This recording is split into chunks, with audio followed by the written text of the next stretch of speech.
Hey everyone, welcome back to season 2 of Conversations with Dental Friends, the go-to podcast for dental professionals who want more growth, more purpose, and more real inspiring conversations. And yes, more actual joy in our work lives. We're kicking off this new season so strong with two absolute legends of the dental world, Claire Berry and Ben Ty, aka Your Dental Besties. If you're in dentistry and you haven't come across these two yet, buckle up. This episode is packed. Claire and Ben are known for their no-nonsense, hilarious and genuinely helpful approach to all things dental hygiene and dental therapy. Whether you know them from their own podcast or their brilliant work behind the scenes, from lecturing, brand collabs, course creation and championing better professional standards, they are honestly two of the most empowering voices in our industry right now. And they're not just here for the Insta moments, they're here to move our profession forward. This conversation dives into career growth, boundaries, mentorship, and everything in between.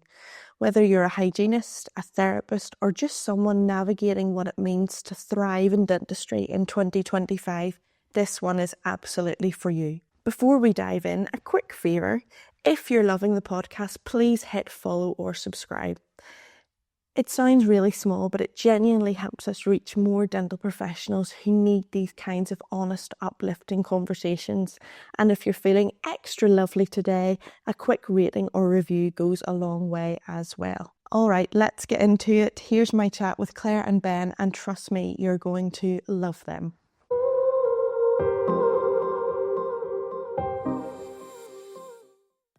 This podcast is sponsored by Your Dental, a company that's been setting the standard in dental innovation for over 80 years. Whether it's their ultra-reliable suction systems, world-class hygiene solutions, or cutting-edge dental imaging technology, Your Dental supports dental professionals who take their craft seriously.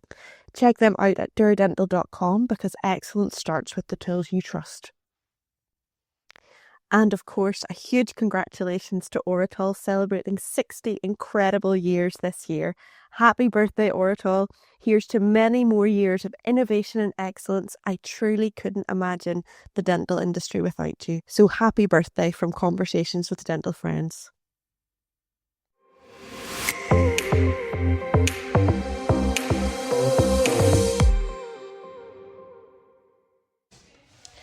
Hello, Ben and Claire, and welcome to Conversations with Dental Friends. This is like a real pinch me moment for me because I can't believe that you guys are here. Well, thank you for having us. And we're going to have an official chat. I feel like we've been chatting all day, but this chat is official. You guys, you both have had such different career paths that somehow have landed you in a very similar space. Can you take us back a bit and talk us through your journeys in dentistry so far, and what does that look like for each of you? Oh, I'm going to let you go first. Oh, I knew you guys. I got it in there first because I knew you'd do that. I would say I fell into dentistry. I say that because when you're choosing your options when you're like 15, 16, you don't really know what you want to do. Always wanted to be a paramedic. And then it was my sister's friend who put me off being a paramedic. Then I was like, I don't really know what to do. Kind of lost my way a little bit. All my friends went off to uni, and I was working at W.H. Smith, and my sister, who was a hygienist at the time, said... Was she? Yeah, she moved. I didn't know that, at the hygienist family. Yeah, wow. And then she said there's a training dental nurse job at my practice. Do you want to apply for it? And I was like, oh, that's what girls do. And then I thought, well, actually, it's better than W.H. Smith. So I went and I worked there. Qualified. I actually loved nursing. I thought it was great, but it was more the hygiene and therapy side. I knew I didn't want to be a dentist because I thought I'm going to have to do my A levels, and even though I had done some A levels, I was like, oh, I don't want to do that. My practice was actually really good, and they were like, well, make sure you don't want to be a lab technician. So they sent me to like different labs, like Crown Bridge lab, dental lab. Came back, I was like, no, it's too like dirty and messy. And then I was looking through the prospectuses, and I think Newcastle had just changed, or were just going to change from being hygiene to doing hygiene therapy. Yes. Oh. And I was like, I don't really want to do therapy, I just want to do hygiene. But I applied for Newcastle because it was close to home, and then got in. That's kind of where it all started, really. Excellent. And what about you, Claire? So I joined the army when I was 18, and I actually joined the intelligence corps. and World War II. World War II. That's why I'm celebrating BE Day. And yeah, so I was in intelligence corps. I always knew I wanted to be in the army. I didn't even really know what I wanted to do. I just knew I wanted to be a soldier. My dad was in the army. Okay. Granddads, uncles, like everyone, male in all sides of my family were in the forces. So There's a that's legacy there for legacy, 100%. So I joined the intelligence corps because I had A-levels. I actually left uni to join the army. I was at uni and I was like, what am I doing? Because I was doing health and sports science because I like sport. I wanted to be a physio. Someone said to me, you're not going to be a physio in sport. You'll probably be a physio in a hospital treating 80-year-old women. And so I was like, yeah, that's not me. So what am I doing? I'm going to join the army anyway at some point, so I'll just go and do it now. And then when I was in intelligence corps, I was like, how many women do you know in intelligence in Civvy Street? Probably now, maybe more than before. This was obviously 15, 16 years ago. So then I was like, I want a career that's going to give me something to do when I leave the forces that's like a career for life. And so I thought it's got to be medical. I was really into science. I loved anatomy. I loved like the body and learning about stuff like that. So I was going to either do radiography, ODP, or hygiene. I think so many people listening to this are going to be like, they were my subjects. So yeah. And I knew the hygienist course was super competitive in the army because I was in the army at the time. So I was going to be doing the training in the forces. And went and did some like work experience in the dental centre. And I was working with the hygienist there. And I was like, this is my cup of tea. Like, this is so my bag. And applied for hygiene. It was very competitive. I was very young. I was told you're never going to get it. Most people apply 3 times. Yes. Got it first time. Great. I absolutely worked my arse off to make sure that I qualified. And I just absolutely loved the course. Lived and breathed it. I was a proper geek. And then, yeah. So you hadn't done dental nursing beforehand? So when I had left the intelligence corps and I was waiting for the hygiene course to start, so I was actually meant to be going to Iraq, and it was either go to Iraq, because I applied for the tour. So it was either go to Iraq, but you can't be a hygienist because it coincided with the start of the course, or you become a hygienist, but you're not going to go to Iraq. So I was like, I want to be a hygienist. But whilst I was waiting, intelligence corps, once you decide you don't want to be in, you can't really just stay there. Yeah. So then I went and worked in a dental centre, sort of like doing like the dental nursing side of things. So I picked up quite a lot, actually really enjoyed that, and then started the hygienist course and feel that doing the dental nursing side helped me be a better hygienist. Not saying that people that don't do do dental nursing aren't good hygienists, they are, but it definitely sets you up to be able to like know the lingo, know the workings of a practice. So yeah, I fell into being a hygienist as well a little bit. Yeah. So I didn't do the dental nursing background. I did say in my application that I had work experience, which was one afternoon with a dental hygienist in my practice. But I then wish that I had done more, even what you did, for a shorter amount of time in practice to just have that understanding, because I had to teach myself dental nursing in my bedroom whenever my day was finished. And I think it's such an integral part of the course. It's clear that education is a big part of what drives both of you. What inspired you to step into the educational side of dental hygiene and dental therapy, and what's that transition been like out of your clinical work? Ooh, this is you. This is a really good one. This is you. Honestly, I don't know. I can't really pinpoint an exact point that makes me think I'd be a good educator. If you had told me when I first qualified that I would be teaching kind of future hygienists and therapists, I wouldn't have believed you. I would have been like, absolutely not. I wouldn't have done that. I didn't feel confident at all. But I can't really pinpoint a time that I started to feel confident doing it. I think we'll both agree that actually we'll both second guess ourselves and have imposter syndrome. Oh, imposter syndrome big time, yeah. I think it's just know that you're adding benefit to someone's career. Yes. Yeah. I see it as like there's evolutions in your career. So when you become a hygienist and therapist, you just want to be like the best hygienist therapist that you can be. And it's very sort of not insular, but you're sort of just working hard on yourself. And then, yeah, exactly what you just said there. The evolution then becomes, I've learned all this stuff for me and my patients. And what can I pass down to the next generation, I guess? So we were saying the other day in the podcast, weren't we, where we were saying, like, if we can give them a step up so they don't have to do some of the hardships we've faced, they're already ahead of us. And then if they do that to the next generation of hygienists, they're going to be ahead of them. And, like, where could this profession go if we're all passing that knowledge on to the next people? Exactly. And I think it's so great now at this time that people are so willing to pass on knowledge. You guys have been passing on this knowledge for a while. You're still relatively early on in your careers.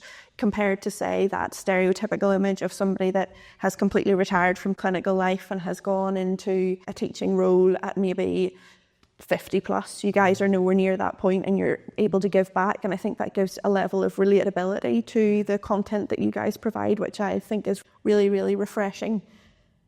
You guys were early to the game when it comes to social media. You were both one of the first accounts that I was following as a hygienist, taking on that social media space. And the Gums Guy and Claire Louise Says have become such recognisable names in our dental space online. I've spoken to a lot of people about social media, but I'd love to hear how this has specifically shaped your careers and how has being online impacted your business, and how did you go about building such an engaged following? I think you can go first, but I think it's interesting because we've got different followings. Yeah, my following. So how I came to be on social media, I like passing on information. I have a passion of getting into rabbit holes myself with information and then passing it on to the next people, adding value to someone's knowledge, or if I can help them in their career or help them in their day-to-day working life or give them something that they can pass on to patients, like that brings me so much joy. So I really enjoy passing on like knowledge and value. How it came to be with me in social media, I was actually going to leave dentistry at one point. Wow. Yeah, when I left the army, I got out of the army, went into Civvy Street. My first job was like 15-minute appointments. And I was like, what the heck? Because in the forces, I was having like long appointments, giving away TPs. No one was paying for the treatment because it was all part of the service. To all of a sudden, having to do scale and polishes because someone's paying for it, having only 15 minutes. I was like, I'm not treating disease here. This isn't how it's meant to be done. And so I was like, I just can't do this. Yeah. So I was going to go out into a different industry. I was working hard to like move into that industry, and that required me to be more of a business. So I was self-employed as a hygienist, but never considered myself a business. I was someone's hygienist. And then it was moving into this industry. I was having to think of a bit like a business, invest in my business, buy the equipment, put myself out there on social media, do my marketing. And then that sort of pushed me a little bit into social media to begin with. And then I started thinking to myself, well, actually, because I couldn't take my foot out the pond with dentistry, I thought, why can't I think of myself as a business in dentistry? I went on a course, decided that's how I wanted to treat my patients. So I invested in the kit. I invested in how to make that happen at my practice. I put myself out there on social media about this treatment that I was doing, what I could bring value-wise to patients. And then it just evolved from the industry I was going to move into then dentistry. And then I saw myself as a business and just carried it on. So then it was like the patients I was marketing to on this industry. Now I'm doing the same thing, but marketing to patients in this one. So a lot of my social media in the early days was patients. Yes. And I was trying to increase my direct access, patient base. And now it's definitely more towards clinicians. Yeah. It's slowly transitioned. I do like to give value to patients and give advice to patients, but I also mix that with advice to clinicians. And that's when I started working with Oral-B, for example. And then it was more getting paid to give that information and get that information out there. So mine's kind of two angled. I do have a lot of patients and people that follow me. And I do get work and direct access patients through social media. Even this morning, I had some messages this morning and patients messaging me. But I have a lot more of that than clinicians, even though I have more clinicians now than before. Whereas you're very much clinician-based, aren't you? Might have been the time that... So I had the Gums Guy handle for a couple of years, but I didn't really know what to do with it. So I was just kind of like... It is a good handle. It's blinking brilliant. It's unbelievable, yeah. Do you know when someone like tried to take it almost sounded like Gums Guy, and you're like, whoa, whoa, what was it now? I can't remember. I think it was the Gums Girl or something. It's like, no. Branded. So I had it for a bit, and then I was posting like sporadically, like your introductory tile and all of that. I didn't really know that much about how social media worked. I had it for like a personal Instagram, but that was like my whole day first. Yeah. And then COVID hit. And I think that is the time when I was like going through my clinical photos that I had, anything that I found interesting or interesting facts, and I'd be like, okay, then I can post it. Yeah. It's also networking because I know LinkedIn's a professional way, but if you actually just want to have a bit of an informal chat, then I would be chatting with people, I'd be kind of speaking with people. I'm just thinking along the way, there wasn't anything major that happened where I just woke up one day and I mean, I don't have a lot of followers, but it wasn't like a big jump. It's been like quite slow organic growth. I remember the Gums Guy mug. There was a Gums Guy mug at the time. I think there was like, I done like little things, little giveaways. I'd done the first advent calendar. Oh yeah, you did. Yeah. I love that. Because I got in touch with companies, obviously Passante, I worked with Passante about the whole sexual health thing. I just kind of saw it as a free space to do what the hell I wanted. Obviously within the professional realm, but just do what I wanted and have free reign. And it was also a bit of a creative project. I'm quite a creative person, but we can't always do that in surgery. So yeah, it's just kind of grown organically. And I don't post that much, I wouldn't say. I'm much more of a stories kind of person rather than a Because I feel like Instagram tile. I've asked both of you questions at different points, really since I became more active on social media with COVID and the professional Instagram space. And of course, that became our jobs really in COVID, was creating Instagram content. That was what I lent into as well. But I've been able to ask both of you guys advice as a clinician, which I have found really beneficial. But then I know that there's so much patient content available out there. And I think I initially tried to do more of a patient-focused Instagram from a direct access point of view, but I think it has evolved now to be in a safe clinician space, which I think is exciting for all of us. Something I absolutely love about the two of you is just how collaborative you are and you work together really well. Dentistry can sometimes feel really quite... Why are you putting that bit? What is that for face? You were trying to do like a fake smile. Did I? I didn't mean to, because I do everything. No, you're a glint to it. It's just like, it's turned blur. It's 50-50. It is, no, it is. Everything. Men brings so much to the party. Yeah, no, it is 50-50. We bring different elements, Derry. But I think that dentistry and dental hygiene, dental therapy can be extremely competitive, especially when you try and step out of that clinical side of life. How important is that sense of community being on your journey? I think we're both the same in this, that you're right in the sense of I do feel like there are a lot of people that say that they might support you in like a venture, and then when push comes to shove, you dropped, or you feel like, oh God, I've invested in this, or this is where I want to go, and I thought I'd have loads of support, and I absolutely don't. Yeah. We'll give up our time. We really try and nurture people, encourage people, motivate people, and we are actually like genuinely there to help, aren't we? Yeah, and we're really proactive with it as well. Like one of the massive things that we try and do with Your Dental Besties is be a support system, be there for people. We want people to love their job. We want people to enjoy what they do it properly, do it well. I love work with people to improve their work life in their clinic because it's so hard sometimes to do our job when we're not given the autonomy to do it. So I'll help anyone try and get that for themselves at practice. And I get a lot of joy out of helping people. This episode is sponsored by Lighthouse Dental Company, your partner in creating beautiful, functional dental practices. From equipment supply and servicing to full refurbishments, including flooring, cabinetry, electronics and plumbing, they manage the entire project so that dentists can focus on what matters first, their patients. You can explore how they bring practices to life at lighthousedentalcompany.com. I know that sounds cliche, but genuinely, I think we've both been through kind of points where I thought, oh shit, like I can't do this anymore. And if we can help someone in any way, even if it's a sentence to say to a patient, then why not? and it's something we're very proactive in daily. I think we do talk to people every day, like either on our own social media platforms, or even like I've had times where people have said something on the forum. Yes. I then reply. The forum, like, it's a scary place, actually. Scary. It's a love-hate relationship. And then I'll DM them and I'm like, are you free for a chat? And about 3 or 4 occasions, I've had like 1-hour conversations because I'm just like, I can help you. Just it's more than a quick message. And I'll absolutely take my time doing that. It doesn't feel like time wasted. It's actually, like I said, I think bring me joy sounds really, dramatic or cliche, but it really does. I've talked over a few episodes about that Jay Shetty Dharma kind of attitude, and I think a lot of us have that feeling of it's more than a job. It's something that we're compelled to do, and it's that nature of feeling compelled to support and encourage and empower, which I think is really great, and we love it.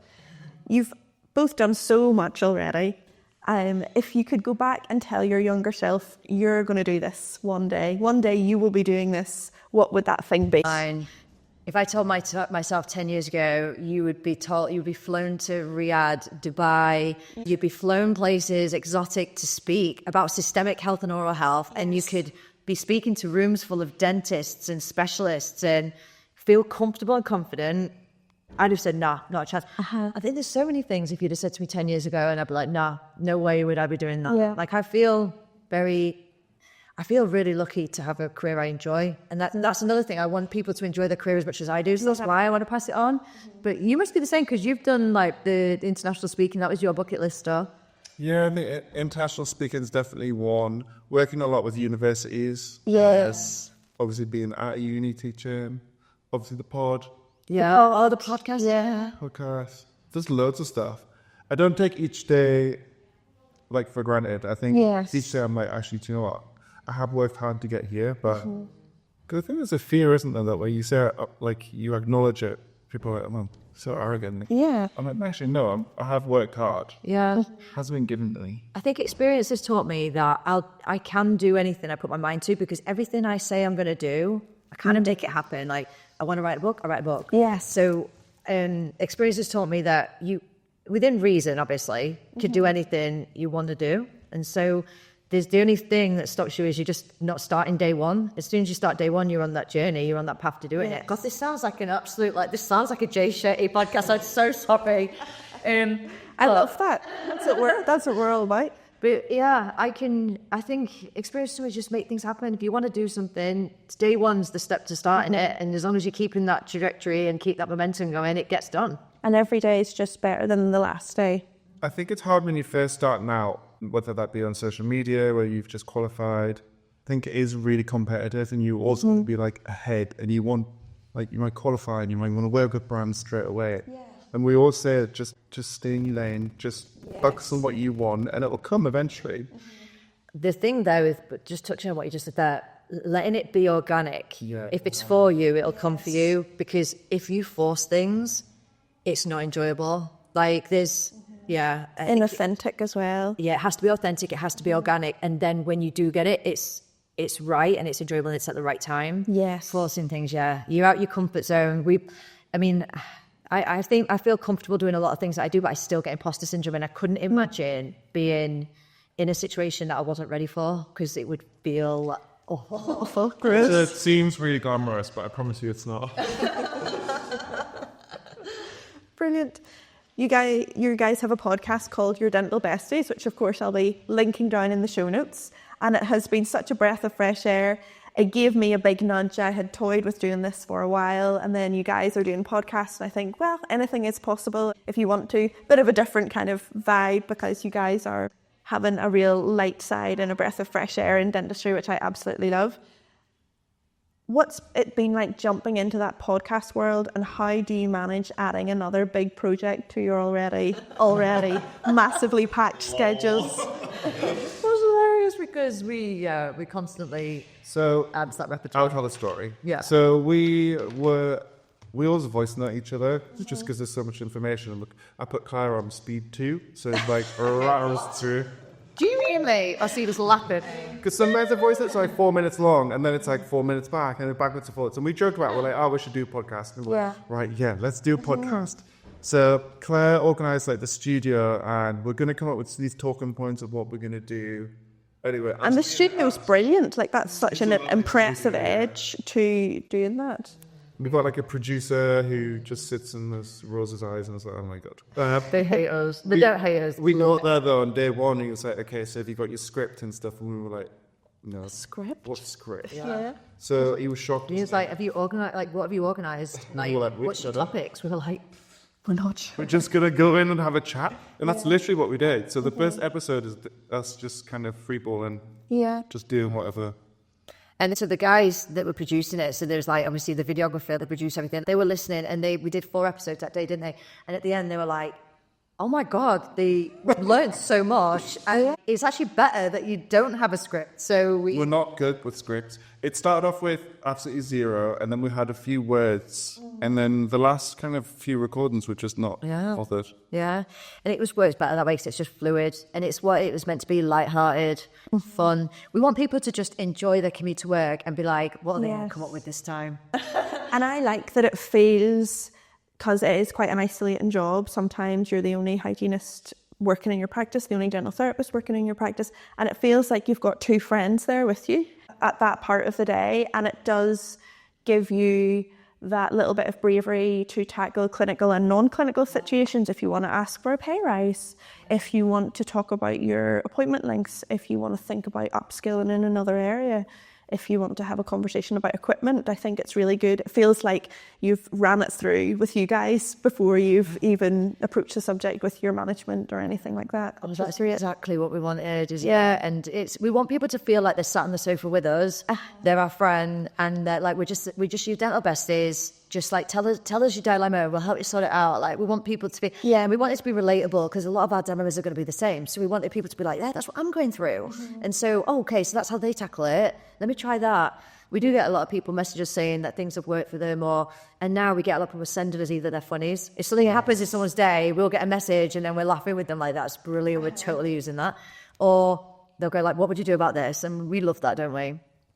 I love it. I love it as well. I have a funny that I will send in one day. Make sure it is very funny. Claire and Ben, you guys work with brands in different capacities, have done for a while. Claire, you work with Oral-B, Ben, you've worked with Listerine and other companies, and you both work with EMS. Have you got any advice for someone who's looking to approach that brand engagement or brand relationship? Mine would be to make sure that your feelings towards it are genuine. Yes. So genuinely read around it, read the evidence. Does that align with your beliefs, your values? If it does, then great. Make sure you're recommending it. And I think just you can be seen to be using it or seen to be promoting it without necessarily working for the company. Yes. And I think then organic things will happen. If you use loads of things and then you are hounding lots of companies to work with them, and then 3 of them maybe say yes, but they're all roughly the same thing, then you lose your credibility, yeah. And you see it all the time, like people qualify, they've been qualified for a few years, but they're working with like 5 or 6 different brands.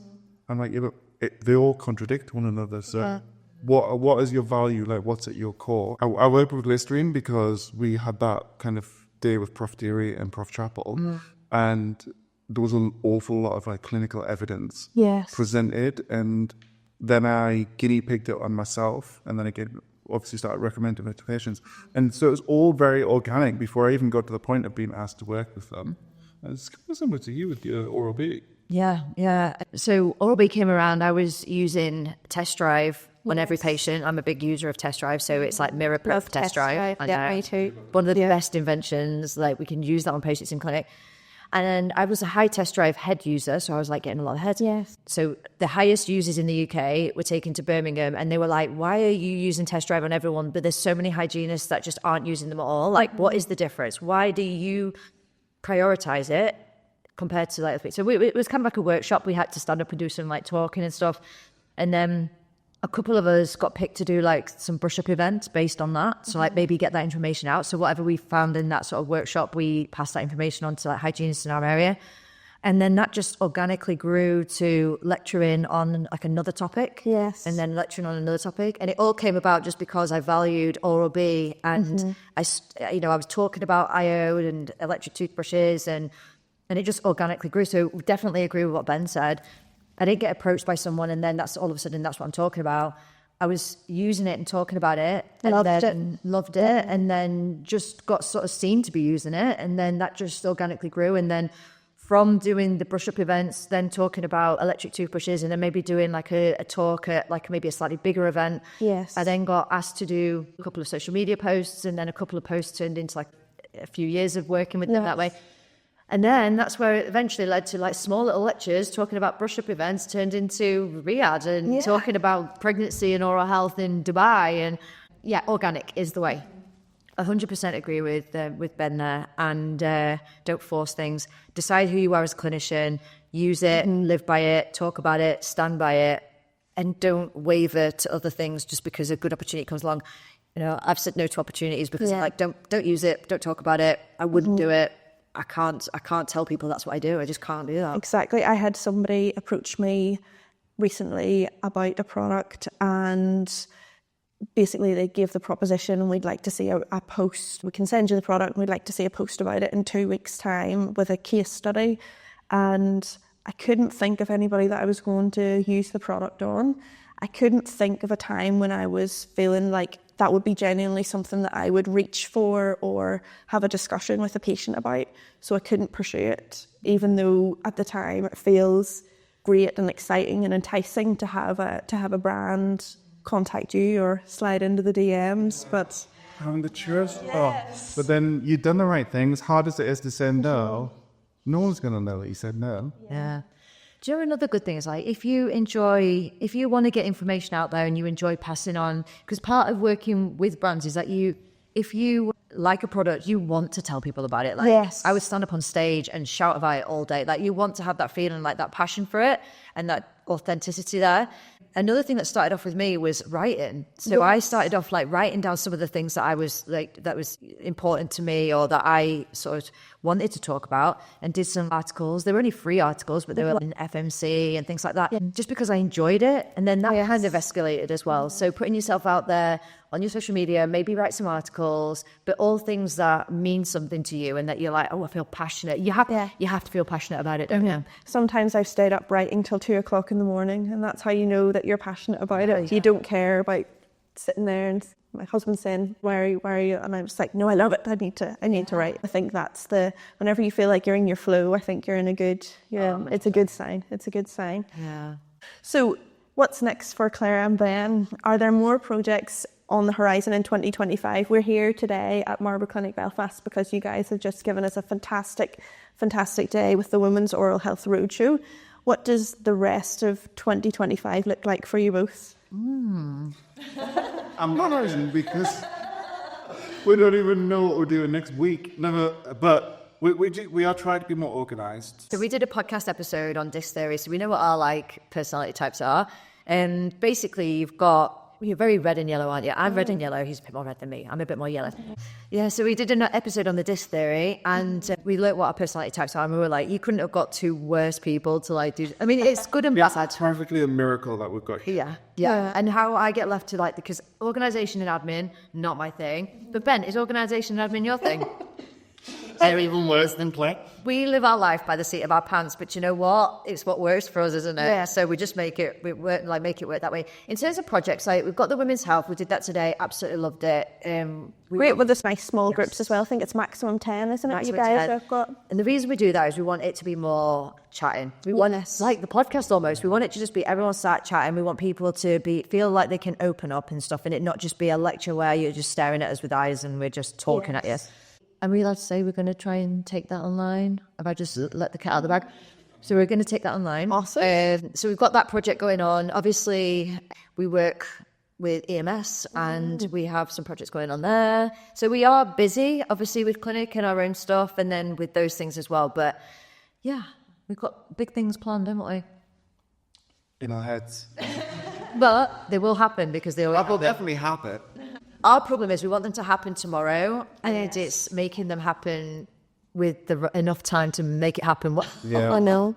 I think the other thing that I have a problem with is I use my calendar basically to plan my life, and each thing or theme has got a different color. So I'll put it in my calendar so it's a theme. So when I'm looking at my calendar, I can see, okay, I'm doing a lot of work things today. Yeah. But if I have any white space, it's usually because I've forgotten to put something in. Okay. So then I'll just double book and then...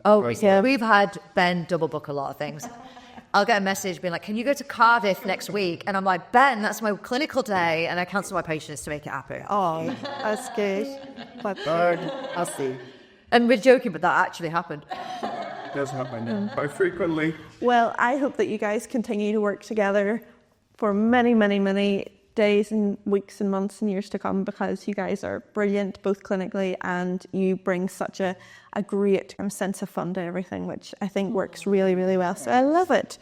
Guys, this has been my absolute favourite day.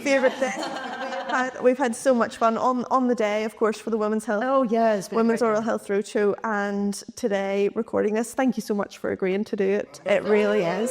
It really is brilliant. And yes, have a safe journey back. And thanks for coming to Belfast. We'll see you again soon. Yeah, see you again soon. Thank you.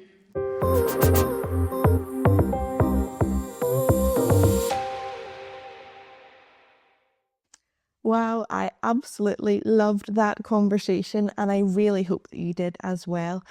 There are so many gold nuggets in there, genuinely inspiring and packed with takeaways for anyone looking to level up in the dental world. A massive thank you to the amazing Claire Berry and Ben Ty for bringing their brilliant humour and honesty. It was such a joy having them on, and honestly, I could have talked to them all day. If you're curious to learn more about their incredible work, don't worry, I've got you. You'll find links in the show notes to Dental, of course, where you can check out their upcoming CPD courses, the Women's Oral Health Roadshow, and of course their brilliant podcast, Your Dental Besties, which you'll want to queue up next. You can also connect with them on Instagram at Claire Louise Says and at The Gums Guy. And if you're thinking about taking that next step into hygiene, therapy, or oral health sciences, I've linked some useful resources for that too. And hey, if you love this chat, do me a quick favour, follow, rate, review, or share, just whatever feels right. It helps this podcast reach more of our incredible dental community, and I'm so grateful for every single listen. You can find me over on Instagram at Homegirl Hygienist, and everything podcast related is over at Conversations with Dental Friends. Come say hi and let me know your thoughts on today's episode, and tag a dental friend who needs to hear this one. Thanks so much again for being here. I appreciate you so much, and I'll see you next week for another episode of Conversations with Dental Friends.